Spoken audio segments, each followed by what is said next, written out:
Hi అండి, నేనైతే egg ఆమ్లెట్తో curry చేసిన. ఎలా చేసానో చూపిస్తానో చూడండి, చూసి మీరు ట్రై చేయండి.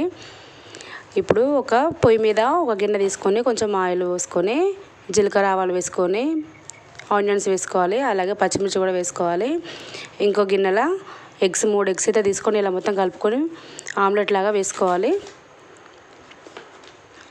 ఆమ్లెట్ లాగా వేసుకొని పక్కకు పెట్టేసుకోవాలి.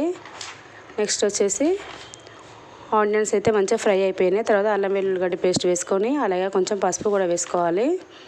వేసుకొని మంచిగా కలిపిన తర్వాత కొంచెం సాల్ట్ వేసుకోవాలి. సాల్ట్ వేసుకున్నాక కారం కూడా వేసుకోవాలి. మొత్తం ఫ్రై అయిపోయాక కొంచెం వాటర్ పోసుకొని మూత పెట్టేసుకోవాలి. మూత పెట్టేసుకున్నాక మనమైతే వేసుకున్న ఆమ్లెట్ని అయితే చిన్న చిన్న పీసులా కట్ చేసుకొని కర్రీలో వేసుకోవాలి. వేసుకొని ఒక 5 మినిట్స్ తర్వాత 5 మినిట్స్ ఉడికించుకున్న తర్వాత కొంచెం మసాలా కొత్తిమీర వేసుకోవాలి. అంతే అండి, సింపుల్ కర్రీ.